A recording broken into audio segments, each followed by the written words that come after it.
तो मेरे हाथ में एक पेज है, इस पेज में बहुत सारे क्वेश्चन हैं। इसमें 10 क्वेश्चन ऐसा है जो मैंने देखा कि लगभग हर एग्ज़ाम में पूछा जाता है। तो जितने भी exams railway, NTPC, group D या एसएससी का है, सीजीएल का है, उस पे बेस्ट इसमें से 10 क्वेश्चन निकाला गया है, ऐसा क्वेश्चन जिस पे आधारित मैक्सिमम सवाल आपको एग्ज़ाम में पूछा जाएगा।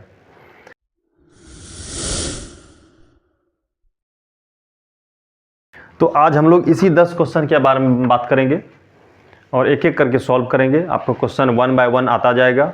आप भी थोड़ा सा वीडियो पॉज कर उसको सॉल्व करने की कोशिश करेंगे।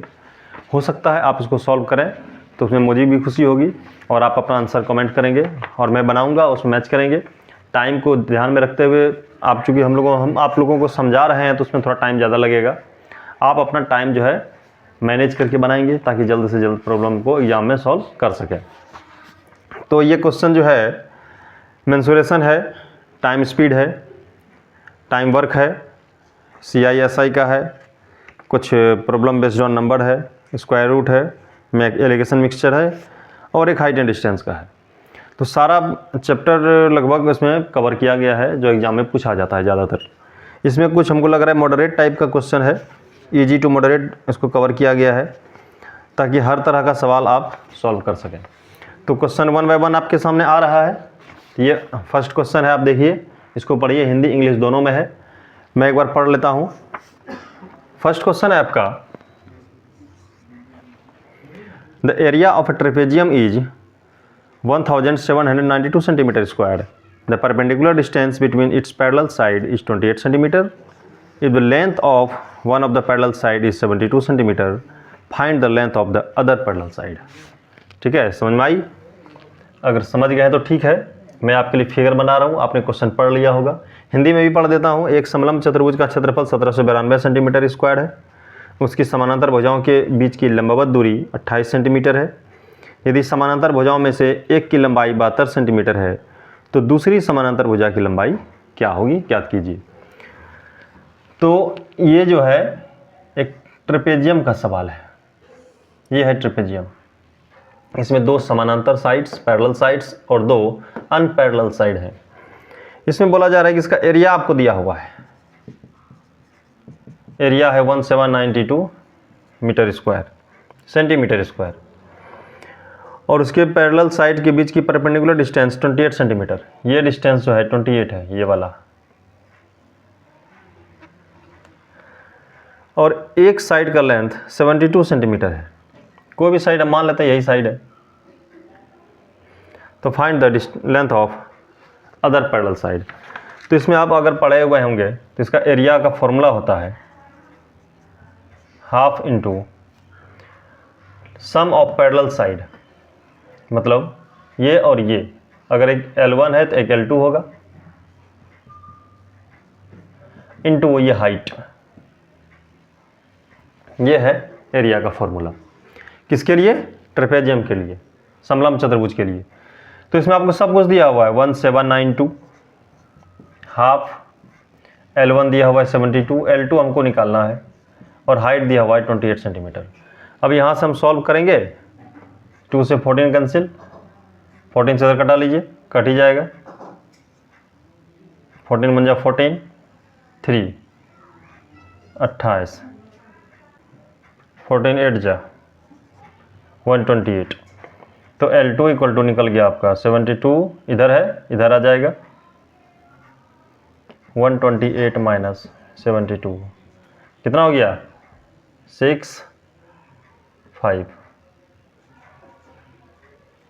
सेंटीमीटर। ये आंसर हुआ। तो देखिए, तो ये सिंपल चीज़ है। ये फॉर्मूला बेस्ड क्वेश्चन था, इसमें आपको कुछ एक्स्ट्रा करने की ज़रूरत नहीं थी। ये ग्रुप डी में भी बहुत बार इस तरह का सवाल पूछा जाता है। तो फर्स्ट क्वेश्चन आपका हो गया। इसको अगर आप जल्दी बनाना चाहें तो कैसे बनेगा बताइए। ये एरिया का जो है सिंपल फॉर्मूला है, इसमें ज़्यादा इधर उधर करने का ज़रूरत है नहीं। जहाँ ट्रिक का ज़रूरत पड़ेगा मैं उसको ट्रिक के आधार पर भी बताऊंगा। चलते हैं अभी हम नेक्स्ट क्वेश्चन की ओर।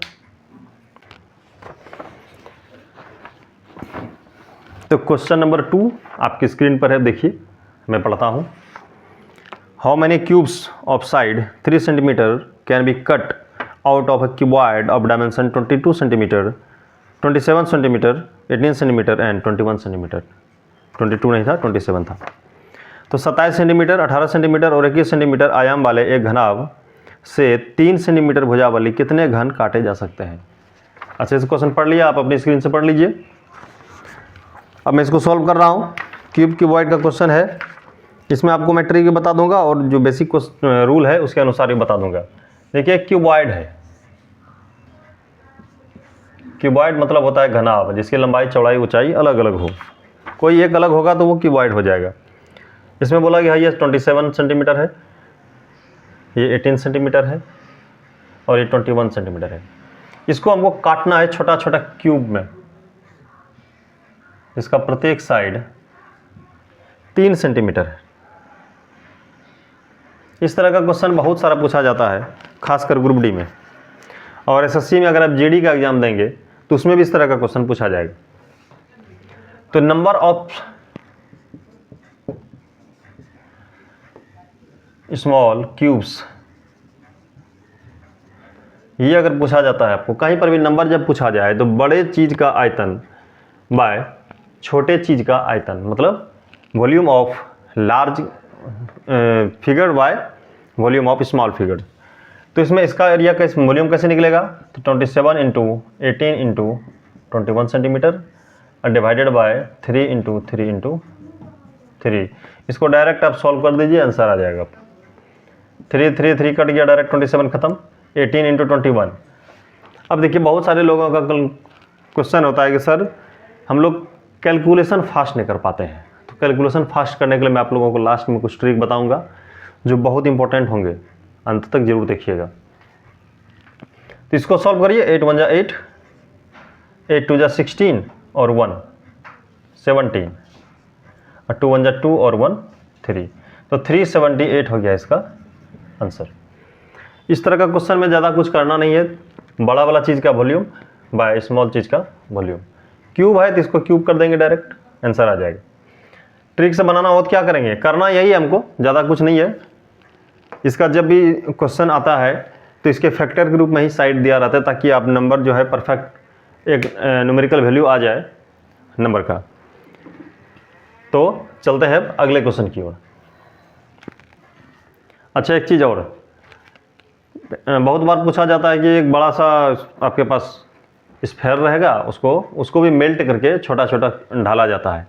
तो उस तरह का भी जब सवाल आए तो उसमें वॉल्यूम का फॉर्मूला अगर बड़ा वाला और छोटा वाला, क्योंकि एक ही साइज है वॉल्यूम का, अगर स्फेयर से ही स्फेयर निकाल रहे हैं हम लोग छोटा छोटा में, तो इसके वॉल्यूम 1 बाय वॉल्यूम 2, इसका भी यूज यही करेंगे। तो इस केस में क्या करेंगे हम लोग, पूरा 4/3 पाई आर क्यूब वगैरह कुछ नहीं करना है, क्योंकि हम लोग 4/3 pi r cube by 4/3 pi r cube जब करेंगे तो ये तो कट ही जाएगा 4/3 पाई। तो हम लोग सिर्फ R cube by R cube का यूज करेंगे, इसमें आसानी से आप निकाल सकते हैं। इसमें हमको भी याद आ गया इसलिए बता दिए। चलिए अब अगला देखते हैं।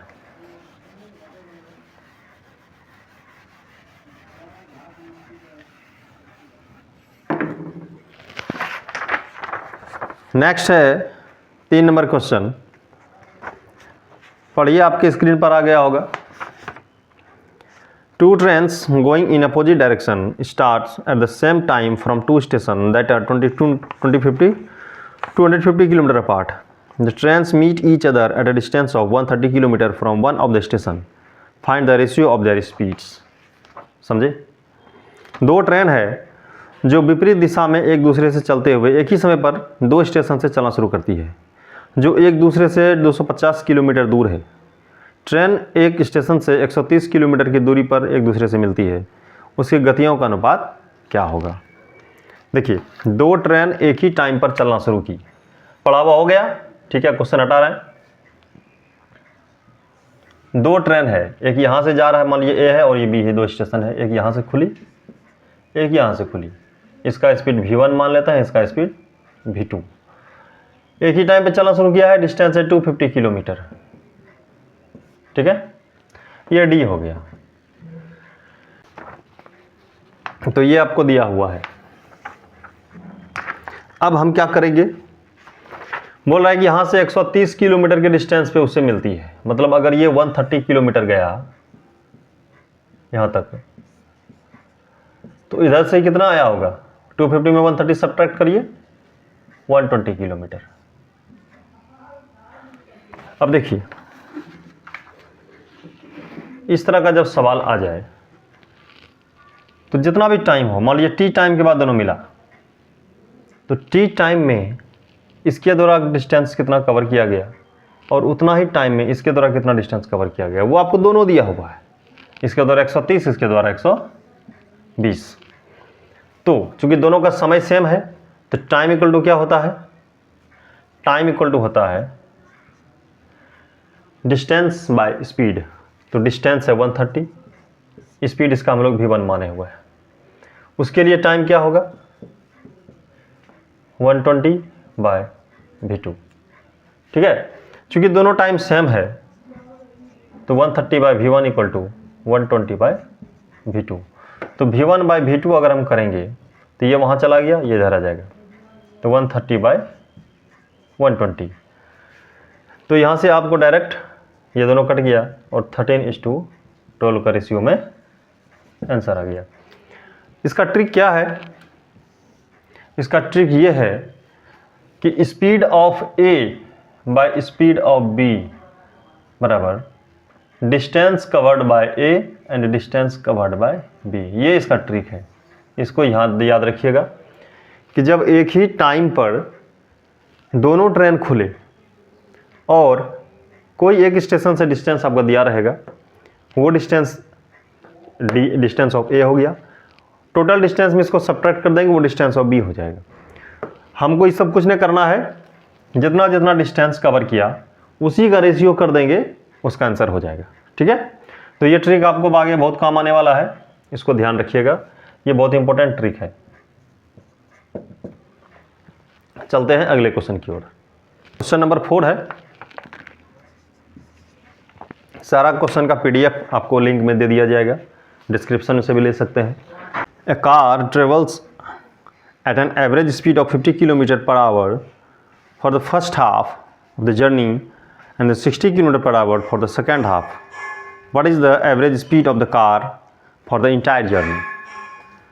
हिंदी में बोलेंगे तो कार यात्रा के पहले आधे भाग में 50 किलोमीटर प्रति घंटे की दूरी से औसत गति से और दूसरे आधे भाग में 60 किलोमीटर प्रति घंटे की औसत गति से यात्रा करती है, तो पूरी यात्रा के लिए कार की औसत गति क्या है।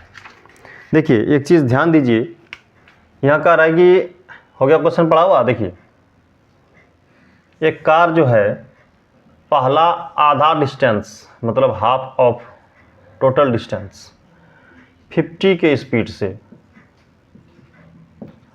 और फिर बाकी का आधा डिस्टेंस 60 के स्पीड से कवर करती है। तो इस पूरे यात्रा में कार की औसत गति क्या होगी। देखिए अगर इक्वल डिस्टेंस कवर कर रहा है तो हम इसको ऐसे भी बोल सकते थे कि जितना दूर गया उतना ही देर फिर वो वापस आ गया। तो इस तरह का सवाल आप पहले बना चुके होंगे। यदि कोई कार ए से बी तक जाती है और वहीं से फिर वापस आ जाती है, तो एक तरह का ये चीज़ हो गया। देखिए इसको आगे ना बढ़ा करके हम इसको रिटर्न भी कर सकते थे। अलग अलग डिस्टेंस दिया हुआ है, ये v1 स्पीड है, ये v2 दिया हुआ है, ये आपका स्पीड है v2, सेम डिस्टेंस है। मतलब इसका फॉर्मूला हम यहाँ पे लगा सकते हैं, average speed for entire journey, पूरे यात्रा के लिए औसत गति वो हो जाएगी आपका कितना 2v1 v2 bye v1 plus v2। इसका यूज करिए, डायरेक्ट आंसर आपका आ जाएगा। मतलब 2 इंटू 50 इंटू 60 बाई 50 प्लस 60 कितना हो गया 110 हो गया। नीचे ऊपर कितना 600 यूनिट का यहाँ अभी छोड़ देते हैं बाय 110 किलोमीटर पर आवर। इसको आप सॉल्व कर लीजिए, 6000 होगा जी। तो 600 बाय 11 आ गया। अब 11 से डिवाइड करना है, 11 5 जा 55, फिर 50 हो गया, 11 4 जा 54, फिर 6 बाय 11 ये इसका आंसर निकल गया। तो इस तरह का सवाल में आपको ज़्यादा कुछ सोचना नहीं है। इस तरह का सवाल जब आए कि आधा दूर इतना की गति से और बाकी आधा दूर इतना की गति से जा रहा है, तो सीधा सीधा वहाँ पे क्या करेंगे, 2ab by a plus B trick का यूज करेंगे और आंसर लिख देंगे, तुरंत हो जाएगा। ठीक है, चलते हैं अगले क्वेश्चन की ओर। तो नेक्स्ट क्वेश्चन आपके सामने है, पढ़िए। ये टाइम और वर्क से है। बोला कि Amit can do a work in 15 days and Balbir can do the same work in 10 days। Amit starts the work alone and work for 3 days, then Balbir join him. In how many more days the whole work be finished. मतलब अमित एक काम को 15 दिन में और बलबीर उसी काम को 10 दिन में कर सकता है। अमित अकेले काम शुरू करता है और 3 दिन तक काम करता है, फिर बलबीर उसके साथ जुड़ जाता है। अब पूरा काम कितने और दिन में समाप्त होगा। देखिए, इसको बनाने का बहुत तरीका है। टाइम और वर्क आप लोग भी पढ़े होंगे। मुझे एक चीज़ आप ज़रूर बताएंगे, अगर कोई सवाल में दिक्कत हो, कोई चैप्टर का कॉन्सेप्ट में दिक्कत हो, तो आप मुझे डिटेल में बताइए, कमेंट करके बताइए कि सर मुझे इस चैप्टर में दिक्कत हो रहा है। मैं उस टॉपिक पर स्पेशल आपको एक क्लास बना करके दे दूँगा। अभी कुछ लोगों ने कुछ मेंसुरेशन का कुछ क्वेश्चन के बारे में बताया। ज़्यादातर मुझे पर्सनल मैसेज किया गया, सर अलग अलग चैप्टर से कुछ कुछ क्वेश्चन बताइए। तब मैंने ये 10 क्वेश्चन सेलेक्ट किया है जो मैं आप लोगों को बता रहा हूँ, जो बेसिक से लेकर के हर तरह का क्वेश्चन उसमें है। देखिए, तो अमित है और बलबीर है, ए और बी। ये कर सकता है 15 दिन में और ये कर सकता है 10 दिन में। ये डे है, तो कैपेसिटी अगर हम निकालेंगे, अच्छा टोटल अगर हमको निकालना हो कि टोटल कैपेसिटी कितना होगा, कितना कैपेसिटी मिल करके दोनों काम को, एक ही काम को दोनों अगर मिल के करेगा तो हो पाएगा। तो 15 और 10 का एलसीएम निकाल लीजिए आप, सिंपल। कितना होगा, 30। मतलब टोटल जो है कैपेसिटी 30 आदमी का यहाँ पे है। कैपेसिटी का रेशियो अगर हम निकालते हैं तो क्या होता है, अमित का कैपेसिटी क्या निकलेगा। ऐसे भी यहाँ से अगर आप कैपेसिटी का रेशियो निकालेंगे तो इसका रिवर्स कर दीजिए, 10:15, मतलब 2:3 निकल जाएगा। तो 2:3 है। अमित अगर करेगा एक दिन में तो 2 कैपेसिटी कर पाएगा, और अगर बलबीर करेगा तो 3 कर पाएगा, मतलब इसका कैपेसिटी ज़्यादा है। तो अमित कितना दिन काम किया है, 3 दिन। तो work done by Amit in 3 days, तो 3 × 2 मतलब 6 कैपेसिटी का काम वो कर दिया है। तो रिमेनिंग कैपेसिटी कितना बचा,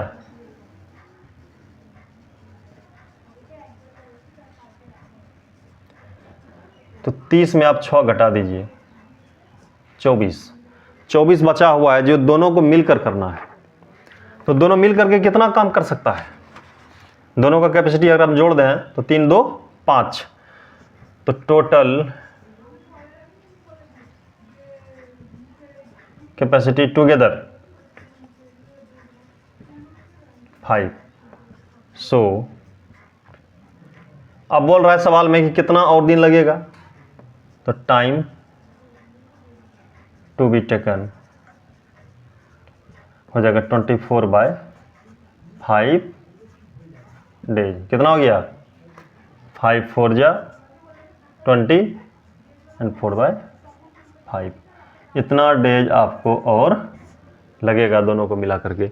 ये देखिए कैपेसिटी से बनाए, आप 1/A और 1/B करके भी बना सकते थे। 3 दिन ए का काम हुआ, देखिए इसको सिंपली और ऐसे बना सकते हैं आप, 3 दिन ए का काम प्लस x दिन मान लेते हैं दोनों का काम बराबर टोटल काम, ठीक है, बराबर 1 काम।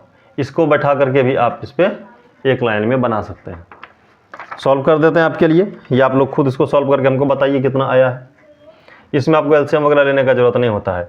तो 3/15 प्लस x 1/15 प्लस 1/10 बराबर 1। यहाँ से क्या करिए, 3/15 को भेज दिए उधर, इधर हो गया 30 एलसीएम, तो x × 235/30 इक्वल टू उधर कितना हो गया 1 माइनस 3/15, ये 1/5 हो गया, तो 4/5। अब इधर कटा दीजिए, 5 6 जा, x इक्वल टू 24/5, मतलब 4.4/5 दिन। यहाँ से भी आंसर आप जल्दी से निकाल सकते हैं। तो जो भी तरीका आपको सूट करता है, जो तरीका आपको पसंद आता है, समझ में आता है, उस पर आप बनाइए, उस पर प्रैक्टिस करिए। चलते हैं हम अगले क्वेश्चन की ओर। नेक्स्ट क्वेश्चन पढ़िए, आपके स्क्रीन पर है। ये CISI का है। बोला कि sum of money put out at compound interest amount Rs 16900 in 2 years and to Rs 17576 in 3 years. Find the rate of interest per annum. मतलब चक्रवृद्धि ब्याज पर लगाई गई एक राशि 2 वर्ष में 16,900 और 3 वर्ष में 17,576 हो जाती है, तो प्रतिवर्ष ब्याज की दर ज्ञात कीजिए। इस तरह का सवाल बहुत पूछा जाता है, बहुत ज़्यादा। कहीं ना कहीं आपको कोई भी एग्जाम दीजिए, एक न एक सवाल इस तरह का आपको मिल ही जाएगा जहाँ पे आपको ये सब पूछा जाएगा। तो देखिए, सवाल को पहले जो दिया गया है उसको हमको लिखाते हैं।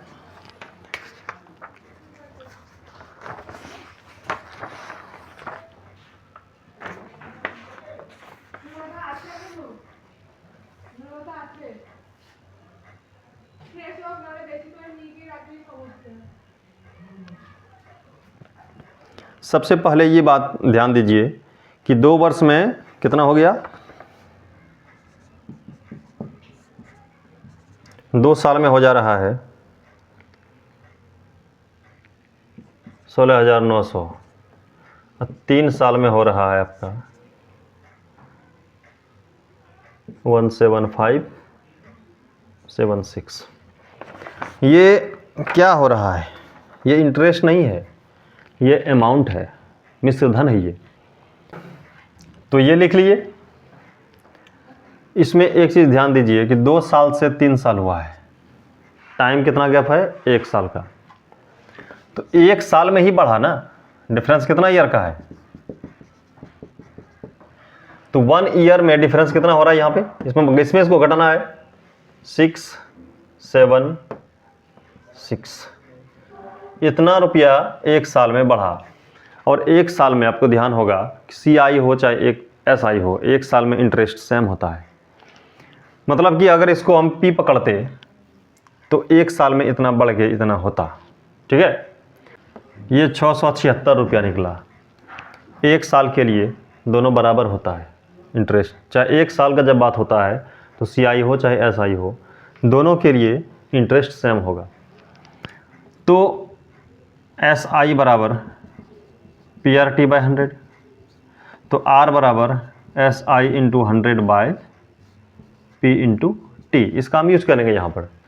R निकालना है, SI मतलब इंटरेस्ट आपको दिया हुआ है 676 गुना 100, P कितना था 16900 इंटू T है 1। यहाँ से इसको सॉल्व करिए, कटता है 4 बार में कट गया पूरा, मतलब 4% का रेट है। यहाँ से आप क्लियर हो गया, आप इसको आसानी से कैसे बना पाएंगे। ठीक है, इसका ट्रिक भी है, हम ट्रिक आपको बता देते हैं साइड में। जब 2 साल और 3 साल का कंपाउंड इंटरेस्ट दिया रहता है, सॉरी कंपाउंड इंटरेस्ट का फॉर्मूला रहेगा, मतलब सवाल रहेगा कि जब 2 साल में कोई धन कंपाउंडिंग होकर के इतना हो गया और 3 साल में कंपाउंडिंग होकर के इतना हो गया, मान लीजिए इसको ये A1 हो गया, ये A2 हो गया, तो इसका ट्रिक होता है A2 माइनस A1/A1 इंटू 100। ये किस चीज़ का, ये ट्रिक है R इक्वल टू, इसको नोट कर लीजिए, वेरी वेरी इंपॉर्टेंट ट्रिक है। इसे आप डायरेक्ट निकाल सकते थे, इसमें इसको A2 माइनस A1 करिएगा, देखिए वो 7 आ रहा है, 676 इंटू 100/A1, A1 यही वाला है 169। देखिए यहाँ पे सब कुछ हम किए, लास्ट में यही आ गया घूम फिर करके, तो यहाँ से डायरेक्ट आप 4% निकाल सकते थे। ठीक है, तो बेसिक तरीका प्लस ट्रिक वाला तरीका दोनों ध्यान में रखिए, जो आपको कर सकते हैं प्रैक्टिस करिए ज़्यादा से ज़्यादा। अगला क्वेश्चन देखते हैं। ये कितना नंबर क्वेश्चन था? ये था आपका क्वेश्चन नंबर 6। 4 क्वेश्चन और है, उसके बाद हम कुछ और ट्रिक बताएंगे आपको कैलकुलेशन को फास्ट करने के लिए। ठीक है, चलते हैं नेक्स्ट क्वेश्चन की ओर। तो चलते हैं अगले क्वेश्चन की ओर। अगला क्वेश्चन आपके स्क्रीन पर भेज दिया गया है, देख लीजिए। क्वेश्चन हम पढ़ देते हैं। इफ द 10 डिजिट नंबर इतना इतना इतना दिया हुआ है इज डिविजिबल बाय 72, तो what is the value of x plus Y. देखिए एक 10 अंकों वाली संख्या है, संख्या आपके सामने है, देखिए 6284x179y5 जो 72 से डिविजिबल है, तो x प्लस वाई का वैल्यू क्या होगा। इसमें देखिए ज़्यादा टेंशन नहीं लेना है, पढ़ लिए। देखिए 6284x179y5 ये जो है 72 से डिविजिबल है। तो सवाल देखने में लग रहा है कॉम्प्लिकेटेड, एक प्रॉब्लम, ये नंबर बेस्ड प्रॉब्लम का सवाल है। आप आर एस अग्रवाल अगर बनाए होंगे तो संख्याओं पर आधारित प्रश्न, प्रॉब्लम बेस्ड ऑन नंबर, या तो नंबर सिस्टम का भी सवाल, दोनों में से कहीं पर भी इस तरह का सवाल मिल जाता है आपको। तो देखिए ये 72 से डिविजिबल है, नंबर कितना भी डिजिट का हो, 5 डिजिट 6 डिजिट 10 डिजिट, उससे हमको कोई फर्क नहीं पड़ता है। आप जानते हैं कि 72 से अगर डिविजिबल है तो ये 9 × 8 दोनों से मस्ट डिविजिबल होगा, तभी ये 72 से डिविजिबल हो सकता है। तो मतलब ये 9 से भी डिविजिबल होगा और 8 से भी डिविजिबल होगा। तो हम कोई भी एक रूल लेकर के चलेंगे, आंसर मेरा आ जाएगा। अगर हम 8 से निकालेंगे तो सिर्फ y का मान निकाल सकते हैं, लेकिन अगर 9 से निकालेंगे तो हम दोनों का वैल्यू अलग अलग निकाल सकते हैं, या तो फिर x प्लस वाई जो हमको पूछा गया है वो निकाल सकते हैं। तो सबका सम करिए, तो डिजिट का सम ऑफ डिजिट्स, अंकों का योग कितना हो रहा है वो देख लेते हैं पहले हम। सबको जोड़िए, कितना हुआ, जोड़िए। 6 2 8 8 16 4 20 1 21 7 28 9 37 5 42 42 प्लस x प्लस वाई, ये निकल गया। मतलब कि 9 से रूल है कि सारा डिजिट का सम वो भी 9 से डिविजिबल होना चाहिए। तो 42 प्लस x प्लस वाई, मतलब x प्लस वाई क्या होगा, जो ये 9 से कट जाएगा। 42 के बाद नेक्स्ट नंबर क्या है जो कटता है 9 से, 9 का टेबल पढ़ेंगे तो 9 5 जा 45, x प्लस वाई नहीं है ये, 9 5 जा 45, 9 6 जा 54, इस तरह से बढ़ता है। तो चूंकि x प्लस वाई का मान मैक्सिमम क्या होगा, 2 डिजिट ही होगा ना, 1 डिजिट से 2 डिजिट हो सकता है। तो या तो ये 3 हो सकता है अगर 45 होगा तो, या तो 54 होगा तो क्या होगा, 12 हो सकता है। 42 12 54 हो जाता है। तो या तो 3 होगा या तो 12 होगा। अब ऑप्शन में क्या दिया है उस पर डिपेंड करता है। अगर हम लोग 8 का मान निकाल करके फिर x का मान निकालें, उससे भी निकाला जा सकता है x y का मान एग्जैक्ट वैल्यू क्या होगा। तो चूंकि ये कुछ बोला नहीं गया है हमको 8 वाला, इसीलिए 3 और 12 पे भी छोड़ देते हैं। तो इस तरह x प्लस वाई का मान या तो 3 या तो 12 हो गया। ठीक है, ये आंसर हो गया। ये ऑप्शन के डिपेंड करेगा क्या दिया हुआ है, आपको ऑप्शन में क्या दिया हुआ है, कुछ दिखावत है नहीं। जनरली एग्जाम कॉन्टेक्स्ट में 12 दिया रहता है, क्योंकि 2 डिजिट है तो सम जो है 3 से ज़्यादा ही होगा, इसलिए दिया जा सकता है। ये 1 और 2 0 और 3 ये सब वैल्यू अगर अलग अलग पूछेगा तो इसे निकाल सकते हैं। ठीक है, चलते हैं अगला क्वेश्चन की ओर। अगला क्वेश्चन पढ़िए, ये अलजेब्रा से है। बोल रहा है a positive number exceeds its positive square root by 30, find the number.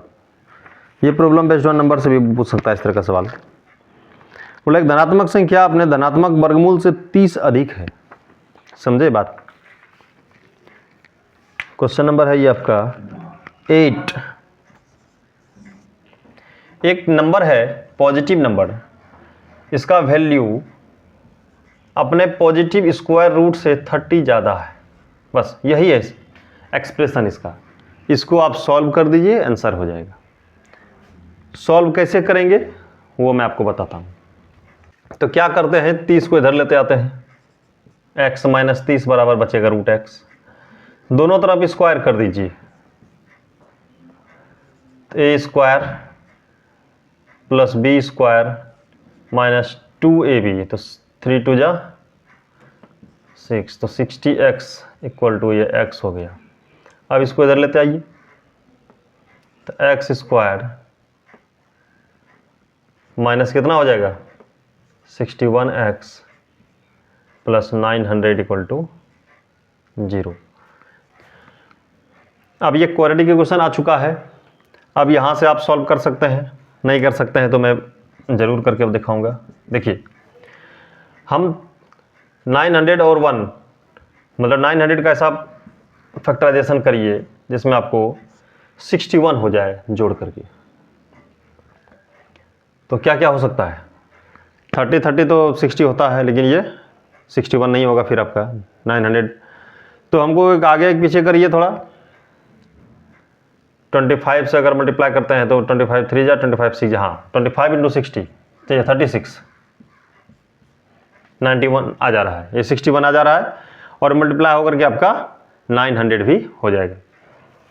तो x square minus 25x minus 36x plus 900। तो x कॉमन लीजिए, x माइनस 25 माइनस 36 कॉमन लीजिए, x माइनस 25। तो x आपका 25 और 36 यहाँ से आ गया। अब देखिए यहाँ पर x 25 और 36 आ गया, तो कौन सा सही होगा आप चेक कर सकते हैं। x का मान अगर 25 रखते हैं तो 25 का 5 और 30, ये चूंकि 30 दिया हुआ है, 30 ऑलरेडी ज़्यादा है तो 25 हो नहीं सकता है, ज़्यादा 55 हो जाएगा, वो 35 हो जाएगा। 36 रखिए तो 36 का 6 और 30 36 हो जाएगा, मतलब हम x का वैल्यू 36 लेंगे, 25 नहीं लेंगे। ठीक है, तो चेक करना भी जरूरी है। ऑप्शन में आपको दोनों दिया रहता है, इस पर ध्यान दीजिएगा। ठीक है, इस तरह का सवाल आप ऑप्शन से बनाइए, बहुत आसानी से निकाल सकते हैं। 4 गो ऑप्शन रहेगा, चारों का ऑप्शन पुट करिए, तुरंत x का मान निकाल दीजिएगा। इसको इतना लंबा चौड़ा कैलकुलेशन करने का जरूरत नहीं होगा। कभी कभी थोड़ा सा कॉमन सेंस का यूज करके, ऑप्शन का यूज करके इस तरह का सवाल जल्दी से निकाला जा सकता है। ठीक है, चलते हैं अगले क्वेश्चन में, क्वेश्चन नंबर 9।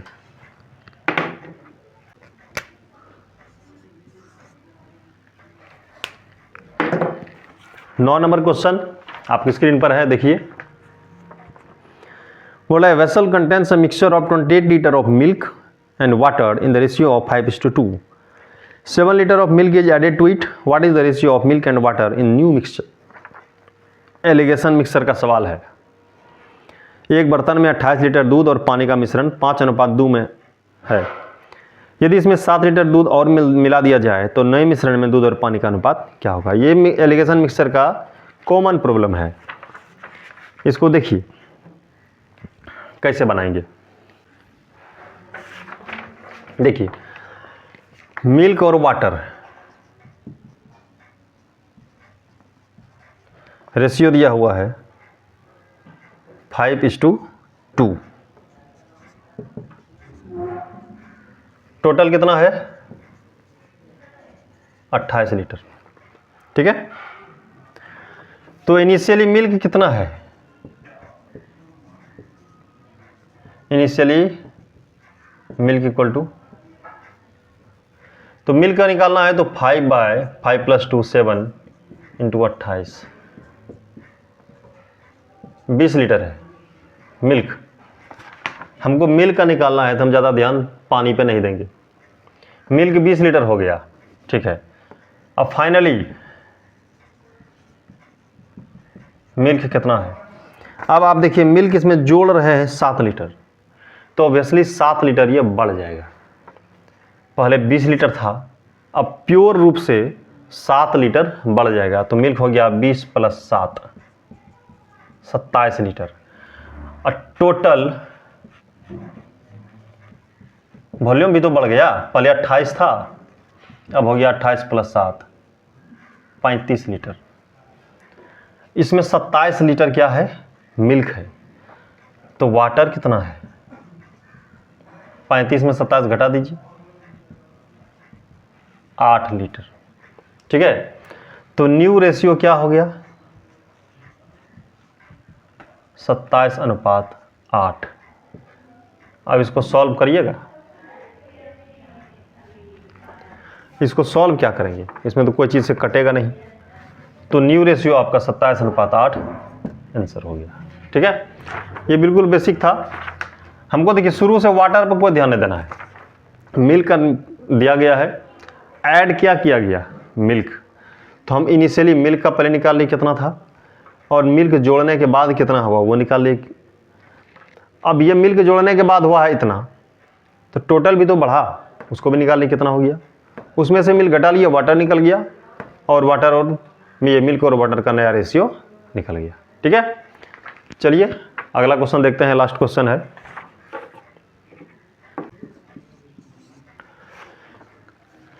तो क्वेश्चन नंबर 10 एक ट्रिगो का भी क्वेश्चन आ गया है, हाइट एंड डिस्टेंस से related.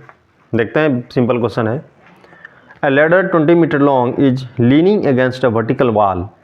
It makes an angle of 30 degree with the ground. How high up the wall does the ladder reach? देखिए, एक 20 मीटर लंबी सीढ़ी एक ऊर्ध्वाधर दीवार के सहारे टिकी हुई है। यह जमीन के साथ 30 डिग्री का कोण बनाती है। सीढ़ी दीवार पर कितनी ऊंचाई तक पहुंचती है? देखिए, हाइट एंड डिस्टेंस में सबसे इंपॉर्टेंट है, अगर आप फिगर को ड्रॉ कर लेते हैं या फिगर समझ लेते हैं किस तरह का है, तो समझ लीजिए वहीं पर आप क्वेश्चन को सॉल्व कर दीजिए। बोला एक 20 मीटर लंबी सीढ़ी एक ऊर्ध्वाधर दीवार के सहारे टिकी हुई है। देखिए, दीवार कैसा होगा, इस तरह का होगा, इधर दीवार है, सीढ़ी इस तरह से टिका हुआ रहता है, और ये एंगल दिया हुआ है 30 डिग्री। एंगल का ध्यान रखिएगा आप, अब 30 डिग्री को हम ऐसा नहीं बनाएंगे, पूरा नहीं स्लोप कर देंगे, ऐसा बनाना है कि लगे हाँ 30 डिग्री है। ये 90 डिग्री होता है, ये हॉरिजॉन्टल लाइन है, ये वर्टिकल लाइन है। हाइट एंड डिस्टेंस में सवाल सिर्फ इस तरह का सवाल अगर आता है तो फिगर पे ज़्यादा फोकस करना है। अब बोल रहा है 20 मीटर लंबा सीढ़ी है, सीढ़ी की लंबाई दिया हुआ है, तो दीवार कितनी ऊंची तक सीढ़ी जाएगी, मतलब हमको ये निकालना है। थोड़ा सा भी अगर आपको ट्रिगो का नॉलेज है, हाइट एंड डिस्टेंस का आइडिया है, तो इसमें आपको समझ में आ गया होगा कि हमको क्या निकालना है। ठीक है, अगर नहीं समझ में आ रहा है, ज़्यादा दिक्कत है हाइट एंड डिस्टेंस में या ट्रिगो में, तो आप मुझे कमेंट करिए कि हमको ये चैप्टर में दिक्कत हो रहा है, हम उस पर बेस्ट सवाल आपको फिर से बताएंगे, उसका कॉन्सेप्ट थोड़ा सा दे देंगे, फिर सवाल बताएंगे, जल्दी बना पाएंगे। तो यहाँ देखिए, आपको इस राइट एंगल ट्रायंगल में ये आपका क्या है, ये बेस है, ये पी है, और ये हाइपोटेनस है। तो P और H से रिलेटेड क्या होता है, आप पढ़े होंगे साइन थीटा P/H। तो यहाँ थीटा की जगह क्या है, 30 है, तो साइन 30 डिग्री। P की जगह कुछ नहीं दिया हुआ है, हमको निकालना है, और H की जगह दिया हुआ है 20। तो साइन 30 का वैल्यू पुट कर दिया हाफ। बहुत आदमी को इसका वैल्यू भी पता नहीं है, अगर दिक्कत होता है तो हम कमेंट जरूर कीजिए, मैं उसका कैसे याद करेंगे, कैसे इसका वैल्यू आता है, अगर ज़्यादा डीप से जानना हो तो उसके बारे में भी बताएंगे। P/20, तो P बराबर क्या हो गया, 2 10 जा 20, 10 चला जाएगा उधर 10 मीटर। ये आपका आंसर हो गया। एकदम बिल्कुल सिंपल सा सवाल है, फिगर बनाने से ही क्लियर हो जा रहा है कि हमको करना क्या है। ठीक है, तो ये चीज़, ये जो 10 सवाल चुना गया था, ये 10 का 10 इंपॉर्टेंट सवाल है, और इसी चैप्टर से जो चैप्टर हम टच किए हैं उसमें से इस तरह का सवाल ज़्यादातर पूछा गया है। हम ये 10 सवाल यूँ ही रैंडमली नहीं उठाए हैं, बहुत सारा क्वेश्चन को देखे हैं, उसके बाद हम डिसाइड किए कि नहीं, आपको 10 क्वेश्चन आपको बताना ज़रूरी है, क्योंकि इसी पर बेस्ट सवाल, इससे रिलेटेड मिलता जुलता सवाल हर एग्जाम में पूछा जाता है। तो ये टॉप 10 क्वेश्चन आपका जो आज टॉपिक हम लिए थे वो पूरा हो गया है। हम आपको शुरू में बोले थे कि कुछ बेसिक चीज़ जैसे मल्टीप्लिकेशन वगैरह में, कैलकुलेशन वगैरह में आप लोगों को दिक्कत हो रहा है, टाइम ज़्यादा कंज्यूम हो रहा है। जैसे 11 वाला आया मल्टीप्लाई करने का, या 25 से मल्टीप्लाई करने का बीच में आया था, हम वो जल्दी से कैसे कर दिए, कैसे 25 × 36 निकाल लिए, तो वो हम थोड़ा सा आपको एक छोटा सा हाईलाइट दिखा रहे हैं। देखिए, अगर 11 से कोई चीज़ को मल्टीप्लाई करना हो तो ध्यान दीजिएगा, 11 है, 99 है, 999 है, बहुत सारा है, सीरीज है इसका। अगर कोई चीज़ को गुना करना हो जल्दी कैसे करेंगे, अगर 2 डिजिट का नंबर है, जैसे 28 × 11 करेंगे तो ये फर्स्ट वाला सीधा डायरेक्ट लिख देंगे और दोनों को ऐड करके बीच में लिख दीजिए 8 to 10, 10 का 0, कैरी 1 रहा, 2 लिखना है सिंपली हमको, लेकिन कैरी भी 1 है तो 2 और 1 3 हो गया। तो इस तरह हम 11 से मल्टीप्लाई कर पाएंगे। जैसे 52 इंटू 11 है, 36 इंटू 11 है, ये सब 2 डिजिट का है। अगर ज़्यादा रहा जैसे मान लीजिए 1 4 5 3 2 इंटू 11 है, तो इसका भी कैसे करेंगे, ये सब आप खुद बनाइए, इसमें हमको बनाने की जरूरत नहीं है। देखिए 2 है, दोनों का ऐड करके बीच में लिखिए, फिर 5 लिखिए, इसको लिखिए, कमेंट करिए हमको क्या होगा आंसर। इसको कैसे बनाएंगे, यहाँ भी तो 2 ही 1 है ना, तो पहले 2 है तो 2 लिख देंगे, फिर ये दोनों को जोड़ते जाइए आप, 3 2 5, ये दोनों हो गया। अब ये दोनों 5 3 8, फिर अब ये दोनों 4 5 9, फिर ये दोनों 4 1 5, और लास्ट में सिर्फ सिंगल 1 बचा है। जैसे शुरू में सिंगल 2 लिए थे तो सिंगल 1 को लास्ट में लिख देंगे। अगर बीच में कहीं कैरी आता तो उसको भी जोड़ते जाते, इस तरह से बनाते। तो हम 1 2 का सवाल आउट दे देते हैं, आप उसको सॉल्व करके हमको बताइएगा कितना हुआ। 3 2 4 5 6 इंटू 11, ये 6 है, 4 5 7 2 5 इंटू 11, ये 2 खुद करके आप लोग हमको बताइए कितना होगा। ये 11 का हुआ।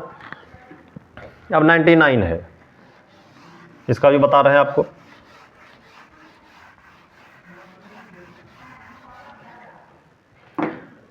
जैसे मान लीजिए 36 इंटू 99 है, गुना करना है, तो लास्ट कोई भी नंबर ऊपर पे हो उसमें से हमको 1 कम कर देना है। 36 है तो नीचे हम 35 लिखेंगे, यूनिट डिजिट 1 कम करके नीचे लिख देना है, और इस 9 में इस 3 को सब्ट्रैक्ट करेंगे। 9 में 3 जाएगा तो हो जाएगा 6, और लिखेंगे इधर, यहाँ लिखना है। फिर 9 में 5 जाएगा तो आ गया 4। ये हो गया इसका कैलकुलेशन का आंसर, ठीक है। और कुछ क्वेश्चन है जैसे 75 है, 99 है, 88 है, 99 है, इसको करके आप हमें बताइए कितना होगा आंसर।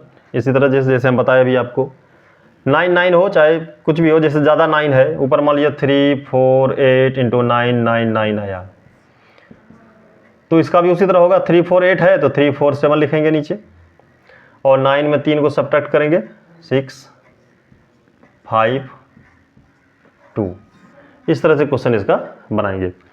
तो ये सब तब काम करेगा जितना नंबर ऊपर हो उतना ही डिजिट 9 हो, तब हम इस तरह से कर सकते हैं। अगर कम भी होगा, जैसे मान लीजिए 45 को सिर्फ 999 से गुना करना है, ऐसा भी हो सकता है, तो एक 0 दे देंगे तो 3 डिजिट हो गया, तो 0 4, एक कम करके 0 4 4 हो गया। 4 कहाँ से आया तो 5 में कम हुआ।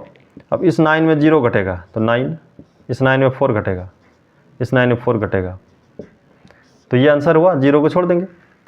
इस तरह करके सॉल्यूशन को जल्दी से हम कर सकते हैं। हम अगला क्लास में आपको बताएंगे जैसे 25 या 5 का सीरीज है, 5 25 125 625, उससे कैसे गुना करेंगे जल्दी से। आप लोग प्रैक्टिस कीजिए, मेहनत करिए। क्लास अगर अच्छा लगा है तो लाइक और उसको आगे बच्चों को शेयर करिए ताकि दूसरे को भी हेल्प हो सके उसमें। इस तरह का जो भी क्वेश्चन आता है आप बनाते हैं, सेट बनाते हैं, प्रैक्टिस सेट बनाते हैं, तो जो भी दिक्कत होता है मुझे आप डायरेक्ट पूछ सकते हैं।